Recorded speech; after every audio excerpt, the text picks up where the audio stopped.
Good evening. This is our first board meeting using the Zoom format with some board members remote. Bear with us. If there was anybody in the audience, I would ask them to silence or turn off their cell phones. Please rise for the Pledge of Allegiance.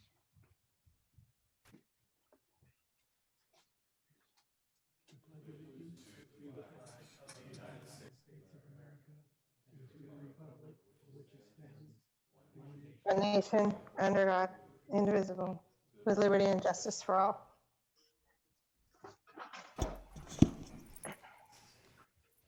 And I should have said that I was calling this meeting of the Lammersville Unified School District Board of Education to order at 7 o'clock.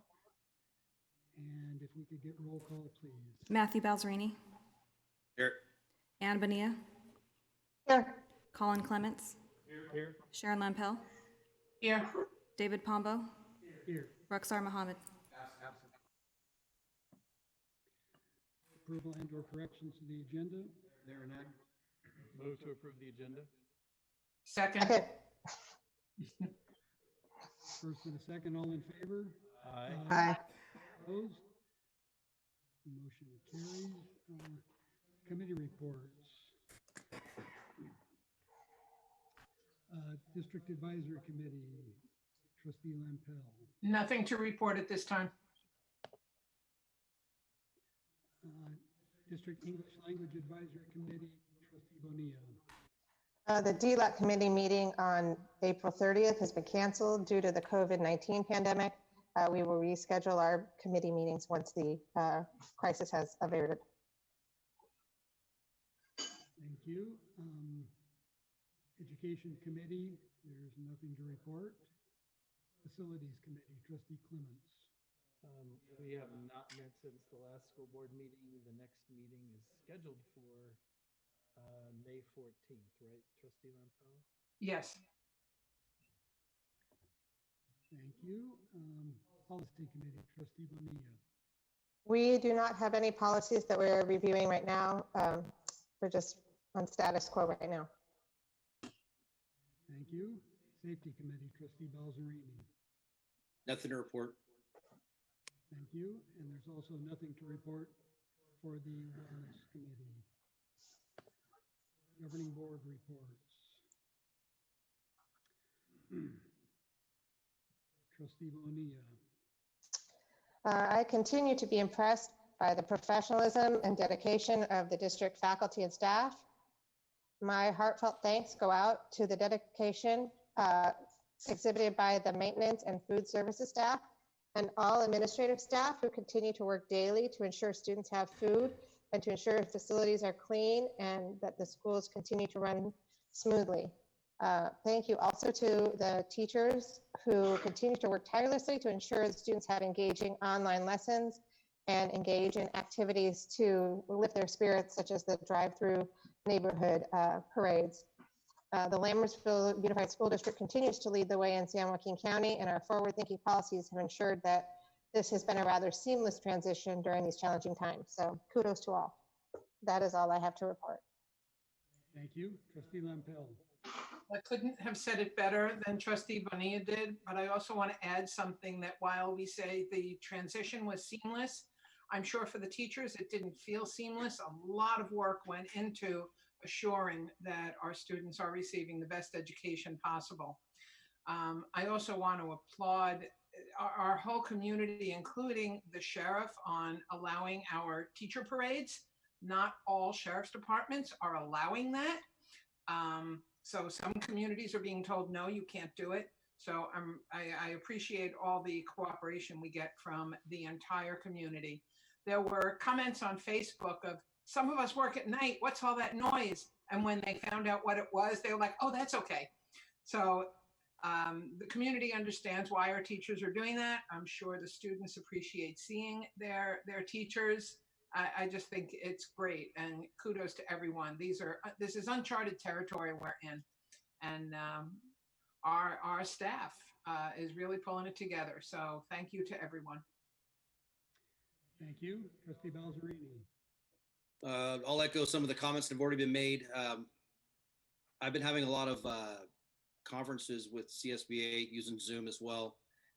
We're doing that weekly with board members, delegates, and then the government relations from CSBA. And on one day in particular, I was trying to have it, and horns and sirens were in the background because the parade was going by that house. So I've been doing a lot of bragging about our district, and it's being heard. I talked to the executive director over at CSBA, and we're pretty proud of what we're doing, and we're definitely, I think we're a model. We've had one conference with Assembly Member Eggman's office, and we have additional conferences coming up with other state legislators. So as we move into the recovery phase, we can work with them as far as legislation that we may need in the future. So that's all I have to report. Thank you. Trustee Clements. Well, I couldn't say it any better than Trustee Bonilla and Trustee Lampel, but I would echo my thanks to the district staff, the teachers, classified staff, everybody. Just an incredible job. No, it wasn't seamless, but you couldn't expect it to be seamless. This was moving heaven and earth. So thank you very much to everyone. That's all I have to report. Thank you. And at the risk of repeating my fellow board members, I would just like to say thank you to the LUSD staff for the fantastic job everyone's been doing. From shifting to distance learning, feeding our students, to cleaning and sanitizing our facilities, to keeping the district running. Our staff has taken it all in stride, and I am proud of how we are handling all of it. And that concludes my report. Receiving of public comments.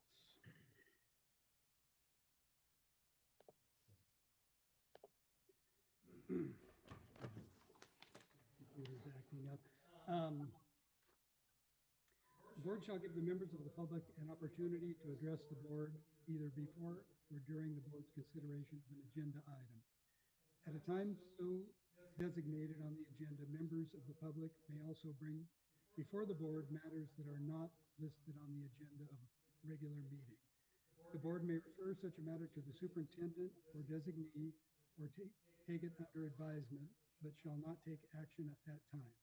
The board may place the matter on the agenda of a subsequent meeting for discussion or action.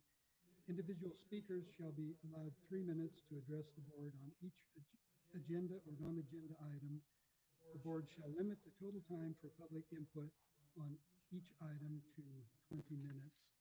And during this time, because of social distancing and the like, as a result of the COVID situation, we are allowing public comment via email, or I believe there's a way to do it from the links that are out there. And I believe the superintendent has one public comment. Yes, Mr. President, we have one public comment from community member Corey Strock. It reads as follows. Why did the district adopt text with the word student in Administrative Regulation 1330 instead of the word pupil used in Assembly Bill 2073? Is the agreed upon opinion that the two words are interchangeable from a legal perspective? I find it odd, given that I have communication from the district in which they state, quote, while you are correct, there is no universal definition of the word pupil, end quote. Doesn't it seem odd to have a word that the district can't define appear so often in their own regulations? All I want to know is when someone starts/stops being a pupil or student, am I a pupil or a student? I once learned things in a school. Are we all pupils/students forever?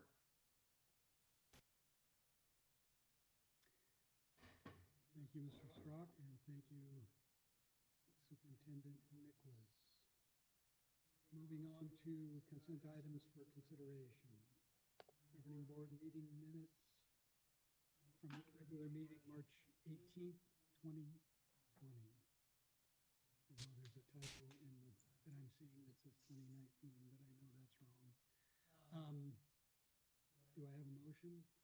Move to Oh, wait a approve minute, consent items for consideration as amended. I do have a question about one of them. I don't want to pull it. I just have a question. So I do understand what the improvement process, I'm sorry, let me back up. Under contracts, under $50,000.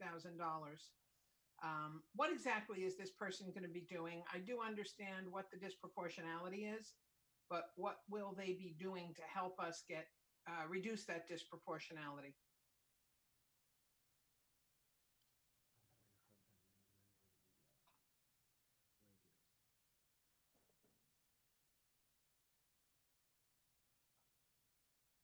If you hit it, that works, okay.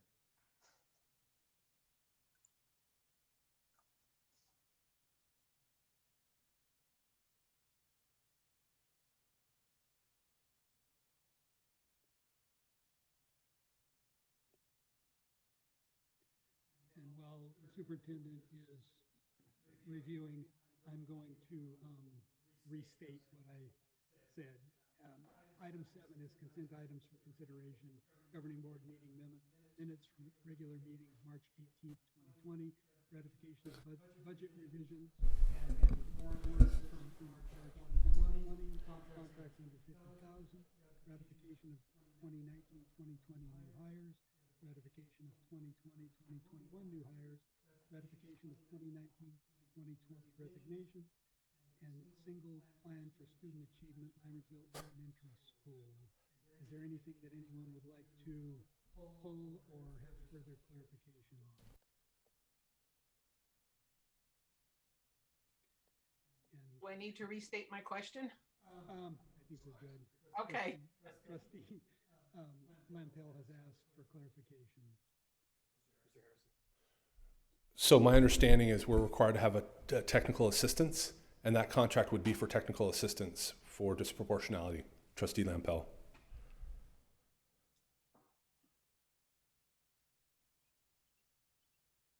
Could she hear me? What is the technical assistance supposed to do? Like, I'm a little confused. Yeah, what does it look like?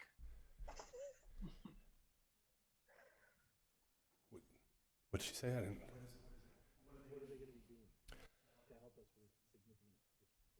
Well, we have to provide early intervention for students that are in need, and I believe this person verifies that we have done that. Okay. So we provide evidence of what we've done, and this individual would be the contracted individual to affirm that we did what we said we did. And supporting mechanism as well to affirm what we're doing. Right. So I couldn't hear all of what Mr. Harrison said. So is this early intervention to avoid, to try to not identify kids as special ed? Do I speak into this? Yes. Could you hear me? Yes? Or should I speak over here? A little bit better, yeah, but the mic was off when he was talking. Okay. So if that's what it is, then I get it. Okay. I just wanted some clarification, that's all. I don't know where to talk. Okay. Are there further questions, comments, or anything?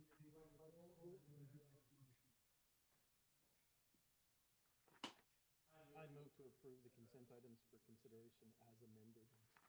I second. All in favor? Aye. Opposed? Would you all do the honors? Yes, I would. So we would like to welcome Jason Raviosi and IT Tech 2 starting now. And for next year, Deborah Ritchie, K-8 Vice Principal. Congratulations to her on her promotion to that position.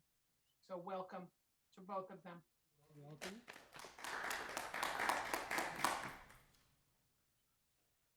Moving on to item 8, administrative report, superintendent's report. Dr. Nicholas? Yes, I have a couple of items. First of all, congratulations to Bethany 8th grader Mason Garner, who was selected as Castle's Northern California Freshman Director for the Oh.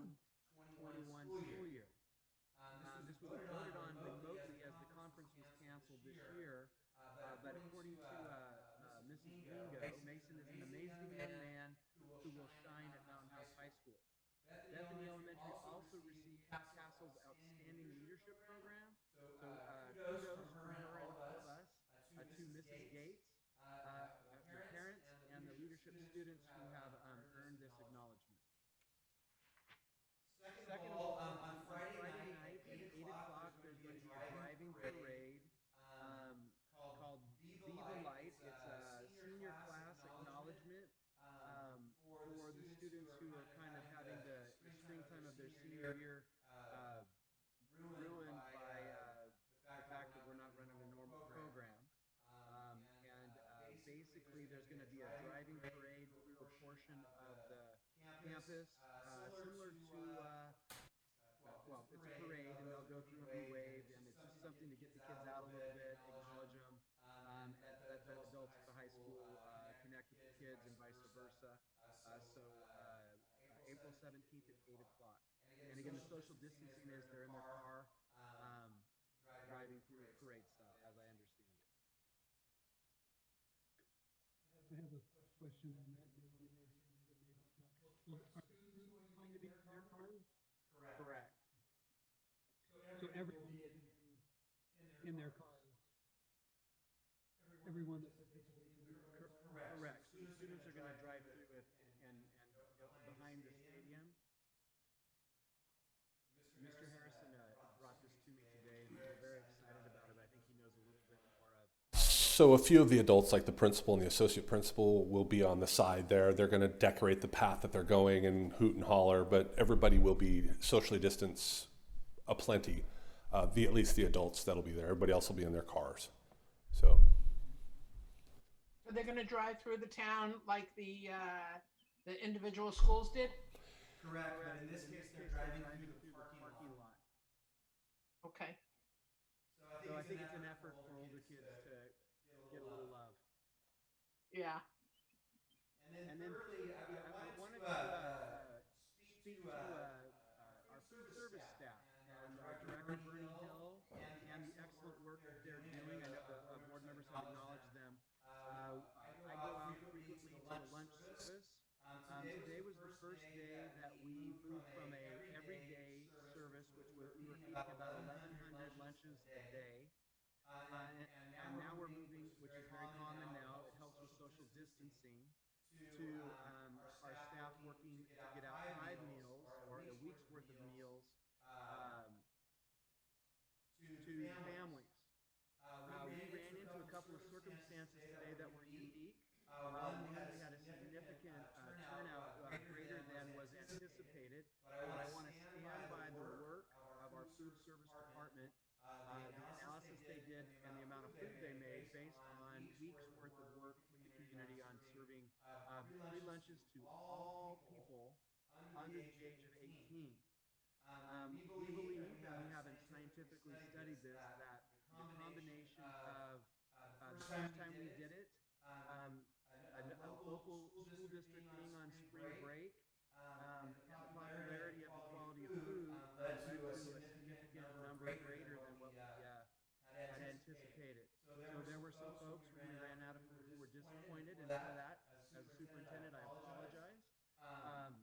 However, the work of our food service department is of the best quality. They did excellent work, and we cannot predict a larger than normal crowd. So we're going to have some meeting tomorrow, see if we can anticipate a little bit better. So for those folks who did not get fed, we apologize, but that was not because the staff didn't work hard or do an excellent job thinking about what they were doing. 8,800 meals were distributed today. 11,000 will be distributed next week. So I just wanted to compliment Bernie Hill, the food service staff, and frankly, the CHP and some other folks in the community who helped us out today. And they deserve that acknowledgement. So I wanted to take this moment. And that is my presentation, Mr. President. If I could piggyback on something that the superintendent did mention, but I want the public to be aware of it. that when we have these feeding programs that are similar to summer feeding programs, any person 18 years and under qualifies for those meals. They do not have to even live, they don't have to go to our schools, they don't have to live in Mountain House, which is why it's okay that Tracy students, if they needed food, that they came here to get it. So as the superintendent said, these were unanticipated numbers that our staff dealt with today, and they did a phenomenal job. Thank you. Item B, district enrollment report. Our district enrollment is 6,085 students. We have an additional 49 in the queue, which means they haven't completed their enrollment application completely. Thank you. Item C, Williams quarterly report. There were 0 Williams quarterly complaints, 0. Thank you. District maintenance and operations report.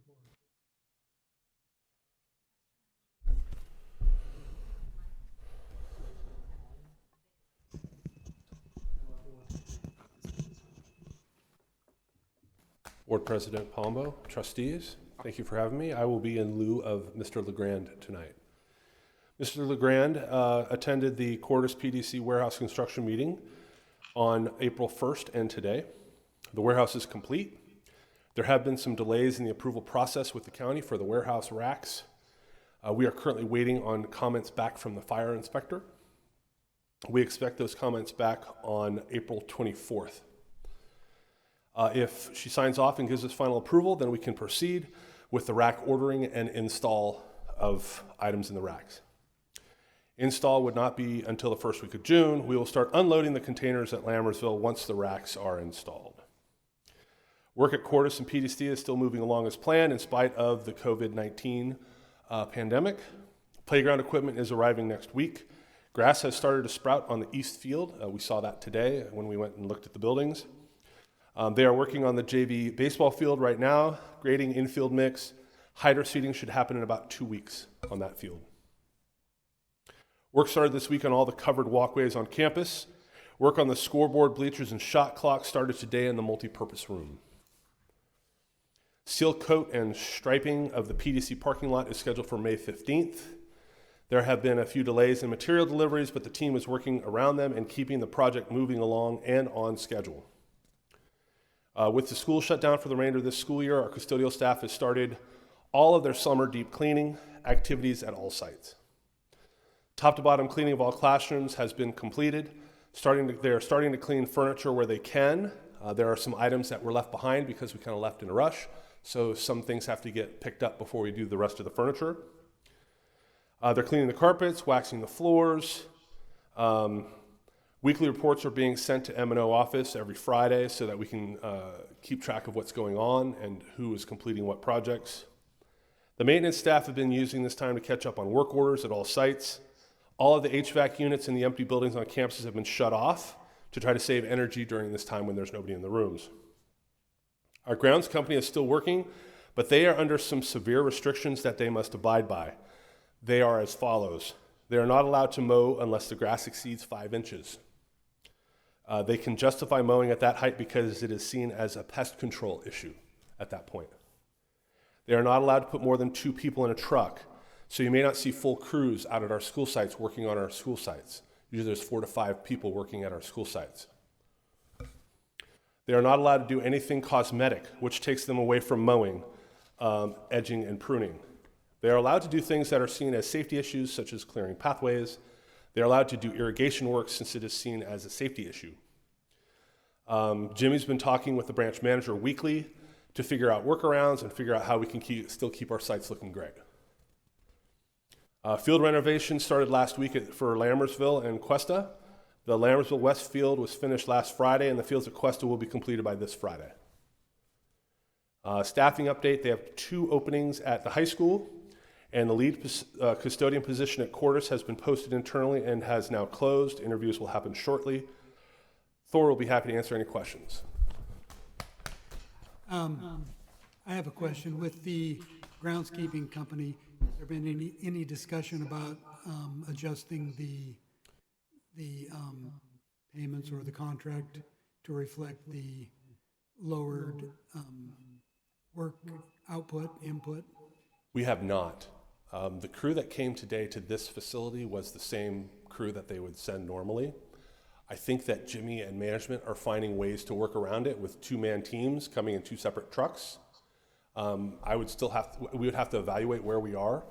But if they are not providing what has been promised, yes, I will definitely ask to do that.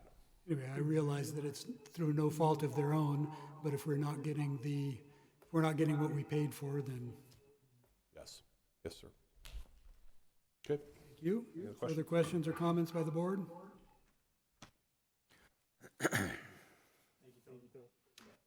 Thank you, Associate Superintendent Harrison. Moving on to action items. Consider approval of 2019-2020 intra-district transfer requests. I'm guessing there's no staff report, so do we have a motion?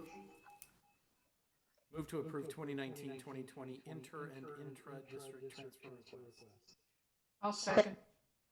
I think Trustee Lampel got it by a hair.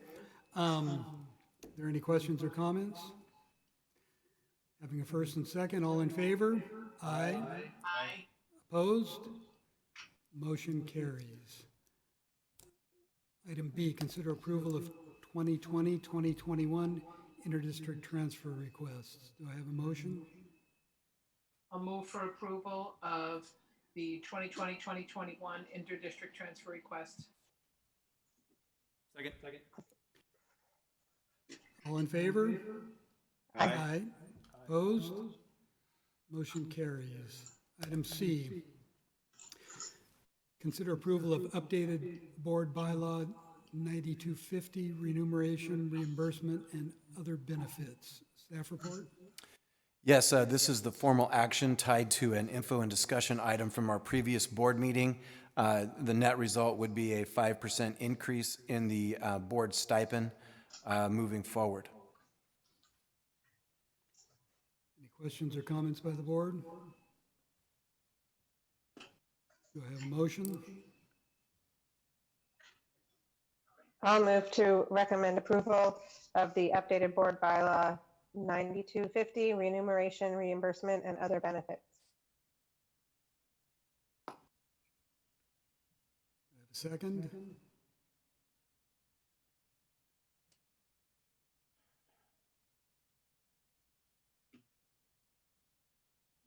Well, I will second it so that we can talk about it and vote on it. All right. Having a first and second, are there any questions or comments? In this day and time, with the situation that we're in, I don't really want to vote for a raise for the board, personally. Well, I don't know that there is a good time and place. I know that the board stipend has not been increased in 7 years, and state law says that it can be raised 5% each year. So I acknowledge that. I'm not saying that it's wrong to do it. We haven't raised it in my entire, I don't think we've raised it since I've been on the board. probably not. 12. I think it was 2012. Yeah, so 2 years before I was on the board. So it's been 8 years. Still, given the situation that everyone is in. So the elephant in the room is that this is, we're giving ourselves a raise, basically. None of us runs for the board for the money. It's basically seen as a volunteer stipend. If it were for the money, I would never take a job at that rate. None of us would, Trustee Lampel. I mean, it's nice to get that little check twice a year. It is a little check. And I think we need to keep up with the cost of living. You know, I was surprised when it came last month, but if it's the right thing to do, it's the right thing to do. And it hasn't been raised, what did you say, President Pombo, since when? 2012. 2012, so Yeah. So, 7 or 8 years, depending on. is it appropriate? Other boards struggle with this also. You know, it's always uncomfortable when you're giving yourself a raise. But again, if you break this down to an hourly rate, none of us would take this job. So I said what I needed to say. And if I can add, I think every single board member on this board, most of that check goes back to the foundations. And then some. A significant amount, if not all, goes back to the foundation. So it's, I know some of the board members give their entire stipend to each foundation, so. Yes. And I will blame President Pombo for mine, so. Further discussion? Having a first and second, all in favor? Aye. Aye. Opposed? nay. I believe we had 3-2, is that correct? If we could just have the ayes raise their hands so we can see them. 3 ayes and 2 nays, so the motion carries. And if I may, Mr. Yes. President, absolutely, I don't, I have the highest respect for the board and hasn't been raised in 8, this wasn't we shouldn't do it, it was just a personal preference. And I understand that viewpoint. All right, moving on to item D, consider approval of 2019-2020 Local Control Accountability Plan, LCAP, Annual Addendum. Staff report? Yes. When they came up with the term moving the goalposts, they had the LCAP in mind along with this addendum. With that said, I want to thank Mr. Harrison in particular, Irene Busatil, as a secondary. A lot of work goes into this. The LCAP is a 3-year plan. This is kind of the final chapter of a 3-year cycle. And Mr. Harrison months ago came running into my office, enthusiastic about the fact that there's going to be a new model in the next LCAP. And so we're not sure if it's going to be a requirement this year or not. We're going to be hearing about that soon. But we want to finish up this cycle with this approval on the addendum. But I do want to again thank Mr. Harrison, Ms. Bustill, our principals and the like. Lots of work goes into it. And our recommendation is approval. Thank you. Are there any questions or comments by the board? I move to approve the 2019-2020 LCAP Annual Addendum. Second. Having a first and second, all in favor? Aye. Opposed? Motion carries. Item E, consider approval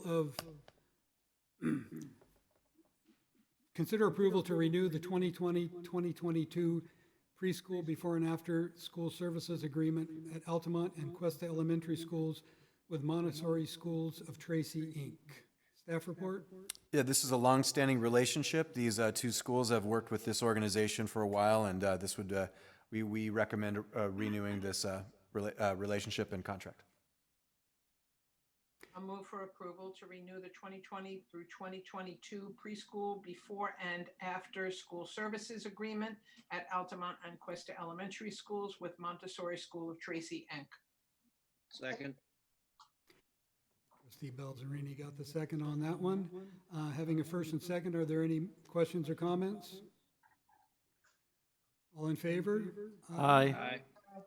All opposed? Motion carries. Item F, consider approval to renew the 2020-2022 before and after school services at Hanson Elementary with Brilliant Minds Academy. Staff report? A similar recommendation. This is a group we've worked with for a short time, but we recommend approval. So Move I'll to approve the 2020 through 2022 before/after school services agreement at Hanson Elementary School with Brilliant Minds Academy. Second. Having a first and second, are there any questions or comments? All in favor? Aye. Aye. Opposed? Motion carries. Item G, consider approval of food services agreement for National School Lunch Program between Mountain House Elementary School District and the Lammersville Unified School District for the 2020-2021 school year. Staff report? Yeah, this approval will allow us to support the needs of the very small school district on Mountain House Elementary School District with their food service needs. How many students do they have now? I don't know. The last time it was less than 20, but I don't want to say anything because I don't know for sure. Yeah. Okay, I'll move to approve the food services agreement for the National School Lunch Program between Mountain House Elementary School District and Lammersville Unified School District for the 2020-2021 school year. Second. Having a first and second, are there any questions or comments? All in favor? Aye. Opposed? Motion carries. Item H, consider approval of a 3-year contract renewal 2020 through 2023 school years for Northwestern Evaluation Associates for MAP testing. Total cost for 3 years, for the 3-year term, $219,862.50. Staff report? Yeah, we've been using this program for the better part of 7 years. It was one of the first programs I brought in as superintendent. It is the cornerstone of our summative assessment system. For the most part, we give it 3 times a year for all students K-8 and at the high school. It allows us to do a couple of important things. It allows us to track progress during the course of the year. Teachers also use it to set goals. It focuses specifically on reading and math. And we also use it for placement programs from 8th graders moving up to the high school and things like that. So we would like to continue working using this program since it's become an institutional practice for us and our academic program. I'll move to approve the 3-year contract renewing the 2020 to 2023 school years with Northwest Evaluation Association for MAP testing. Total cost $219,862.50. I'll second. Having a first and second, are there any further questions or comments by the board? All in favor? Aye. Opposed? Motion carries. Item L, consider approval of Governing Board Resolution 19-2023, delegating authority to the district superintendent regarding continuity of essential public works construction projects in the district. Staff report? Mr. Pombo, we're on aye. I skipped a few. Sorry about that. Computer confused me. Okay, we will back up. Item I, consider approval of contract award to AMS.net for internal connections, E-rate funding, year 23, category 2, not to exceed $187,356.04. Staff report? Yeah, this is a E-rate funded project. There were 2 bidders. AMS was the winning bid, and we recommend approval of this item.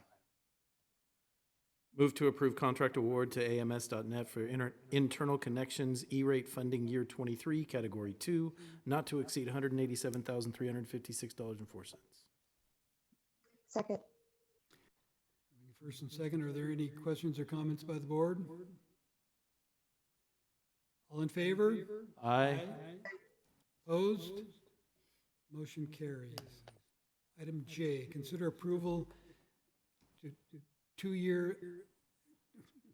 renew 2-year contract with Mind Research Institute for the 2020-2022 school years for supplemental math program for K-5 students not to exceed $71,459.50.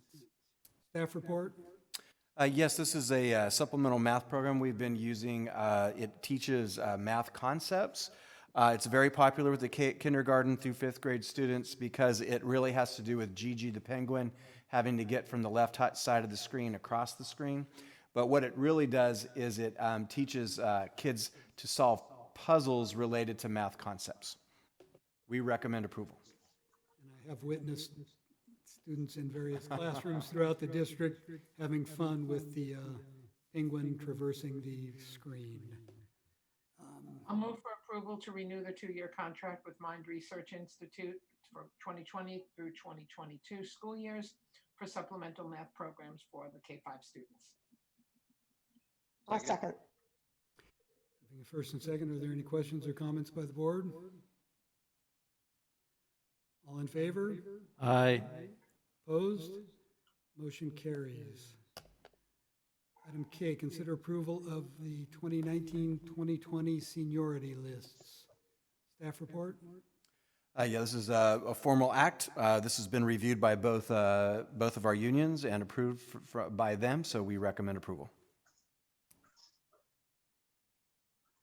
I'll move to approve the 2019-2020 Lammersville Teachers Association seniority list and the 2019-2020 California School Employee Association Chapter 873 seniority list. as Second. presented. Having a first and second, are there any questions or comments by the board? All in favor? Aye. Opposed? Motion carries. Now we're on item L. Consider approval of Governing Board Resolution 1920-23 delegating authority to the superintendent regarding continuity of essential public works construction projects in the district. Staff report? Yes, so as the state went through this kind of progression to shelter in place, in our project over at Cordis, we started to get a small number of subcontractors who were concerned that they were going to violate the shelter-in-place orders for their county by traveling county to county to provide work. In meeting with Roblin, working with our architect and our attorney Eileen Diepenbrock, the district originally provided a letter that said that the governor in his executive order has identified schools and construction, so therefore the construction of a school, as an essential service. Our attorney Diepenbrock recommended that we have a board resolution that would give the letter teeth to ensure that any concerns among contractors or subcontractors, we would have a document to give them to tell them that they are an essential service and we need them to finish the school. So we strongly recommend this. It's a tool we can use in case there's some issues with subcontractors and or contractors out there. Thank you. Given the number of students enrolled at Cordis, it's essential that we finish that school, I'd have to say. So I move to approve the Governing Board Resolution 1920-23 delegating authority to District Superintendent regarding continuity of essential public works construction public projects in the district. Second. Having first and second, are there any questions or comments by the board? All in favor? Aye. Opposed? Motion carries. Roll call, please. Matthew Balzerini, Aye. Colin Clements, Aye. Ann Bonilla, Aye. Sharon Lampel, Aye. David Pombo. Aye. Thank you. Moving on to information and discussion items. COVID-19 distance learning and impact on LUSD schools. Staff report? Yeah, so we wanted to give you just a quick update on some of the items as this is a ever-changing playing field for us. Mr. Harrison's going to give you the specifics of grading direction that we gave out today, and I wanted to kind of give you a broad scope of what led us to where we're at today. So when we originally closed the district, it was for a 2-week period. That was extended. It was really for 3 weeks, but one of those weeks was spring break. That got extended out to mid-April. The week after we announced the mid-April, the governor announced, as did the state superintendent of schools, that schools were not going to open for the rest of the year. The county followed suit along with all of California. And so we've been kind of in a domino effect.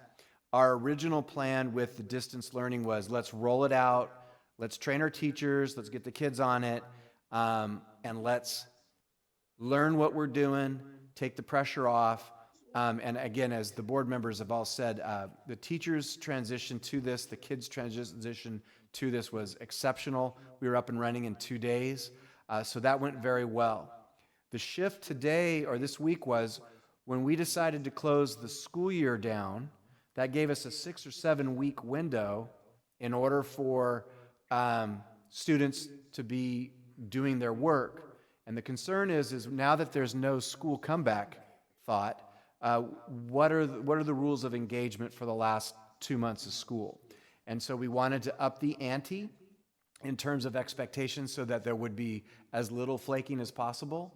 And we wanted to give the teachers tools so that they can explain to parents and students the grading process that's associated with this distant learning model. And I'll have Mr. Harrison explain the distance learning model. Grading. Thank you. So at direction from the CDE and the State Superintendent of Schools, the message that we received was a hold harmless. So the time that the COVID-19 changes to our schools occurred, that we should have a value-added approach when it comes to grading for our students. And when I say value-added, I mean that we would hold harmless students for this time, because we don't know what atmosphere students have at home, what challenges they have with the distance learning, whether it be technological or a parent at home or not at home, maybe having to work, an essential employee. So that was the direction we were given. At the K-8 level, we have a modified grading schedule of a credit, no credit for trimester 3, which is the primary time that we are in right now during this pandemic.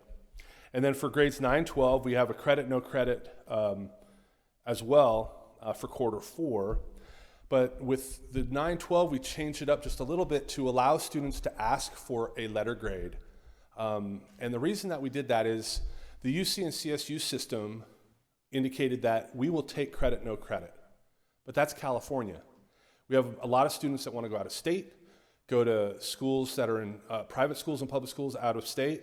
So we thought that it would be a good option when we discussed this to allow our students to ask for a letter grade if they want.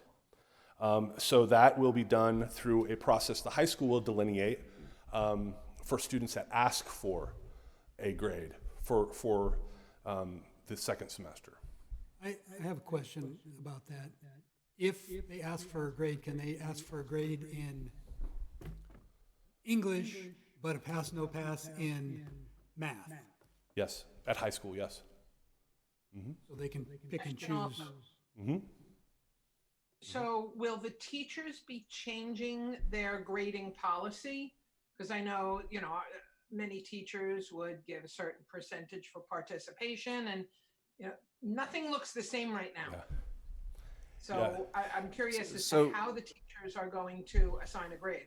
So the hold harmless is a great sounding term, but it doesn't come with a very clear definition, so it's up to us to figure out. So what we wanted to do was hold the kids harmless and hold them accountable at the same time. So the choice for the students in terms of the grade or no grade will come at the end, like with 10 days left in the 6-week cycle that we're running. And the definition for what credit is and what gives them credit and what no credit is was given to the teachers this afternoon, so that it tried to answer your question. But are people going to change their grading format?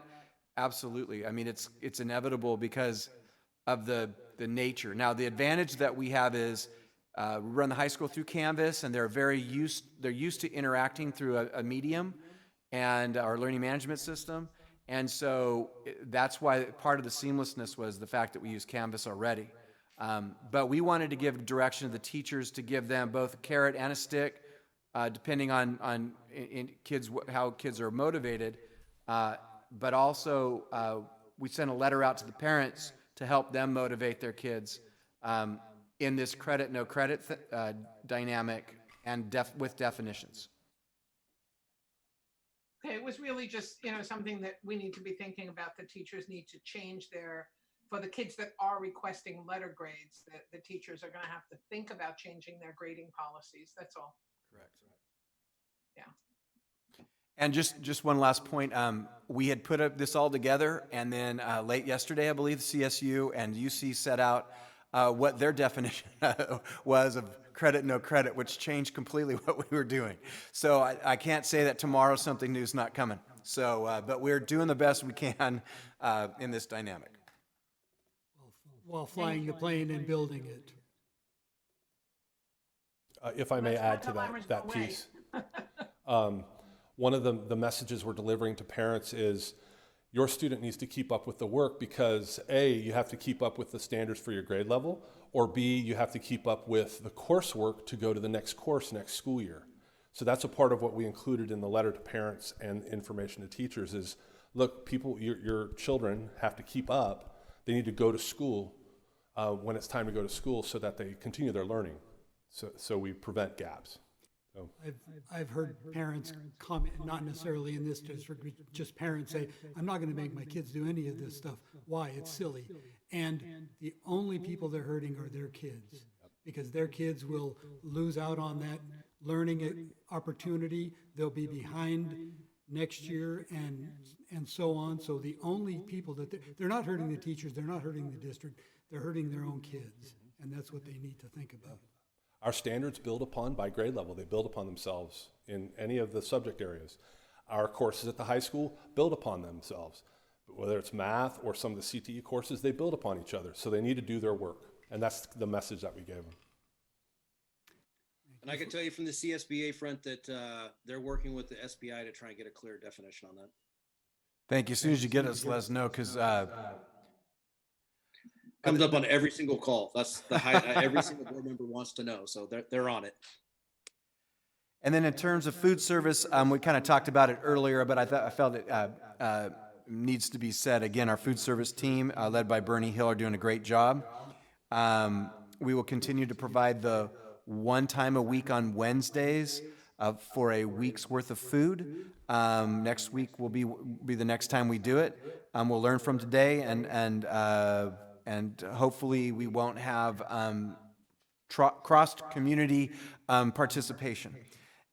So the next one is graduation and promotion, so I'll let Mr. Harrison speak to that. So obviously graduation and promotion can't look like it has looked in the past with the social distancing that we're required to do at this time. We sent out a survey to the high school seniors because high school graduation is a big deal, right? You go through 12 years of school and then you go to graduation. And obviously they can't have a normal graduation here in May. So the principal of the high school, Mr. Faubert, sent out a survey to senior students and parents asking, hey, what would you prefer? A distance learning graduation or an online graduation where it's virtual on the May date, at the end of the school year? Or would you rather try to do something in person in August, at the end of the summer when we may be able to come back together as groups? Or would you like to do it in December when those of you that are going to school may be back for break and we could do something for you in December? Pushing the date further back just in case. We asked for this survey information because we wondered what they thought. And the overwhelming feedback, I think about 80%, was having it in August, before a lot of students go off to school, before a lot of students go off to do other things. It gives us more time, right, between May and August, and hopefully by then we would be able to do something. But that is the overwhelming opinion of the seniors. The other thing we talked to some of the principals about and individuals about is promotion, and potentially having a promotion ceremony before they go to high school, maybe in a similar time in August before they head off to ninth grade.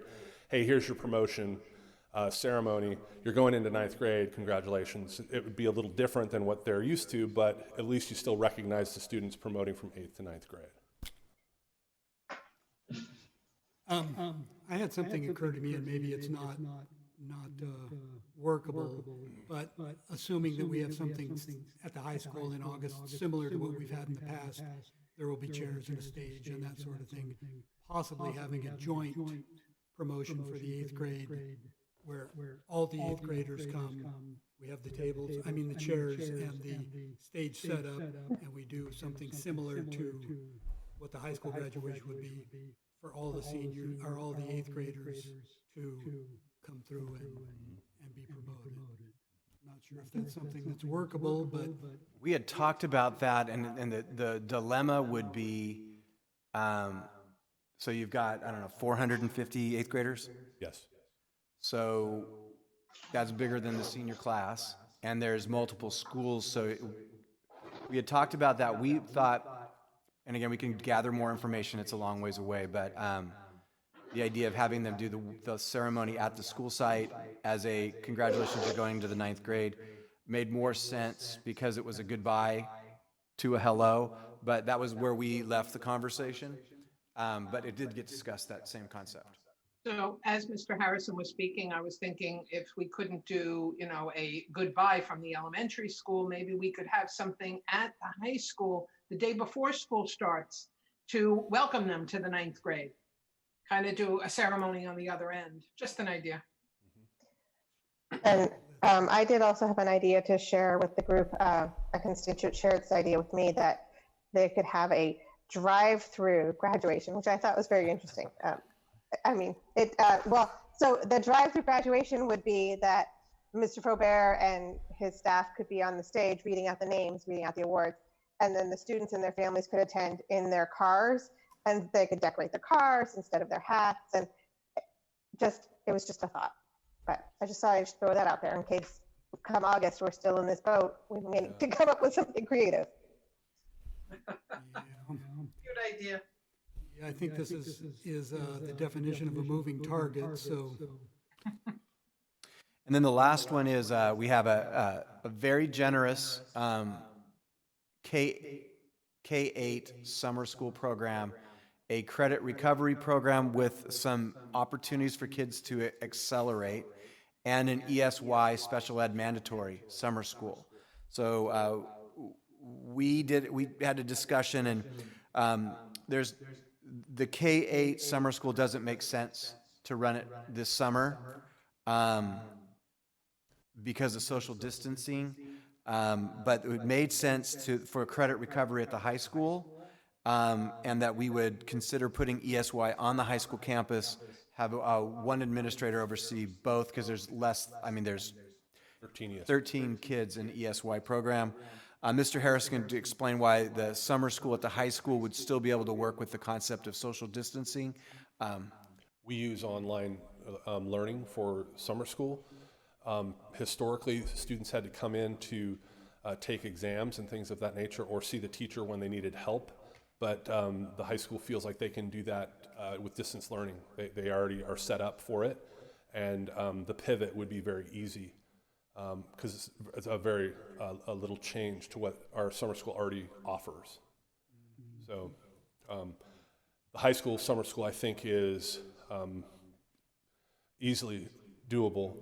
And then obviously we have to have kids making up credits that are behind on their credits that are deficient. We've got to get those kids graduated with a diploma. So it is something that we talked about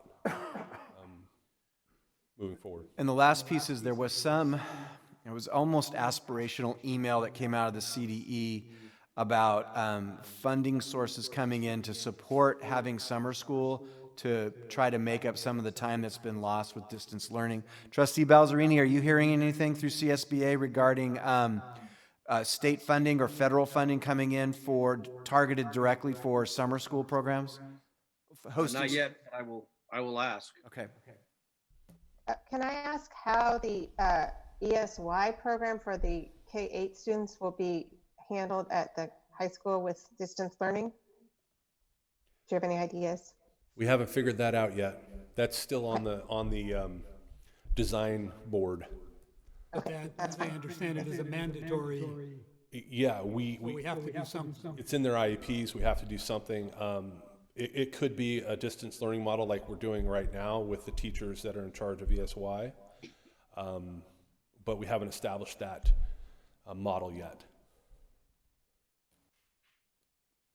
So that's an update on the impacts of COVID-19 and things that we're figuring out as we go. We normally like to bring you a clean, tight plan with a nice PowerPoint, but at present, we come in every day with a smile on our face and excited that we get a new challenge. So that's an update. Are there any further questions or comments by the board on the discussion items? Or on the COVID-19 distance learning impact on LUSD schools item? Other than to say thank you to district staff, teachers, class, everybody, thank you for what you're doing. And parents, because I know this is And really hard parents. on parents. So And students. And they're students, doing a actually. great job. Yeah, exactly. Everybody involved. Thank you. Moving on to item B, Mountain House High School course outline review. Staff report? Yes, so as the high school has expanded, we've created new classes. When we originally opened Mountain House High School, we brought all of the courses to the board for approval, and we tied it to A through G, meeting the standard for A through G. Over time, those classes have evolved as we've gotten better and the school's gotten more experienced, and so those have been updated to a certain level. And it dawned on us that we need to go through an exercise over the next year of bringing forward formally approved but updated course outlines and some new courses that haven't come to the board, just to get everything set up. So my recommendation, this is just a heads up, but I think this might be a good project for the education committee, is similar to the policy committee, is to have the course outlines on a micro level presented to them, and then come to the board on a macro level as over the course of the next year to get those updated, and give the full board an opportunity to look at them, but run it through a committee. So that is our recommendation, to handle what will be about 75 to 100, more than that. How many? Oh, I was way off. A significant number of courses, many of whom have already been approved. So we just kind of discovered this. We're kind of confessing that we realize we haven't updated this in a long time, but we'd like to run it through the committee and take a long time to do it. And at this time, I will just mention to the rest of the board that I mentioned earlier to Superintendent Nicholas that should we feel the need to have committee meetings, whether it's safety or wellness or education committee meetings, we could achieve those through Zoom meetings like we're doing tonight and get business done if that's the only way we can get business done. So. And there's nothing has been decided on that, just something to throw out there. Any questions or comments on the MHHS course outline review that the superintendent just laid out? No. Moving on to item C, cancellation of the joint DLAC and Education Committee meeting. Staff report? The joint DLAC Education Committee meeting's canceled. I'm guessing that was more of an informational item rather than a discussion item. Moving on to item 11, calendar. And as Trustee Clements pointed out to me this morning, this is kind of sad that the only thing on our calendar is the next board meeting on May 6th at 7 p.m. It is the sign of the times, Mr. President. Unfortunately, it is. In just a moment, we will be adjourning to closed session where we will discuss student discipline and other confidential matters, Education Code 35146, 48900, 48912, and Pupil Personnel Education Code 48918.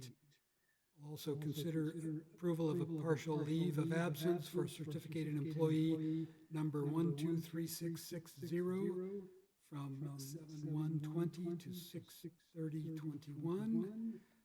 Public employee discipline dismissal, complaint, Government Code 54957, conference with real property negotiators, Government Code 54956.8. Do I have a motion? Move to adjourn. Second. All in favor? Aye. We're now adjourned to closed session. Thank you all very much, and I will see all of you in just a moment, I'm guessing.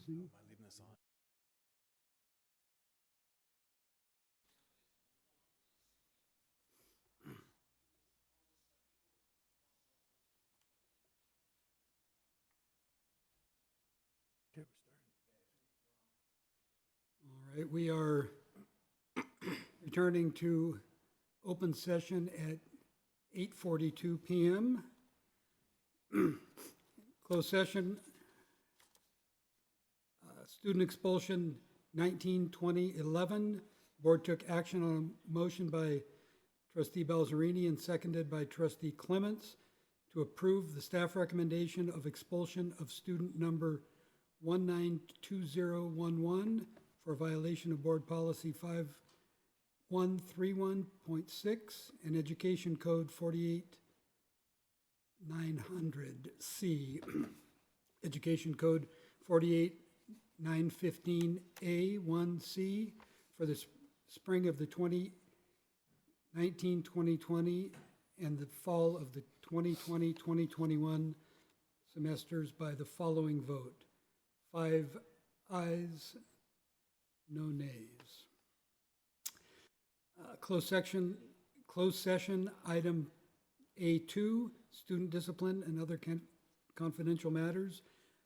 Student expulsion 192012. Board took action on a motion by trustee Balzerini and seconded by trustee Lampel to approve staff recommendation for suspended expulsion of student number 19-20-12 for violation of board policy 5131.6, education code 48900J, education code 48915A1C for the spring 2019-2020 and the fall 2020-2021 semesters by the following vote.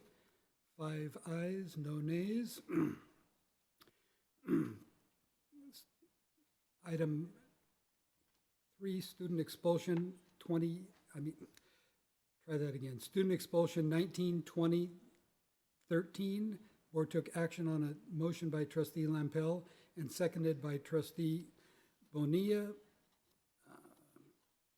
to approve the staff recommendation of a stipulated agreement of student number 192013 for violation of board policy 5144.1 and education code 48900.7A and education code 48915B2 for the spring of the 2019-2020 school year and fall of the 2020-2021 school year by 5-0 vote.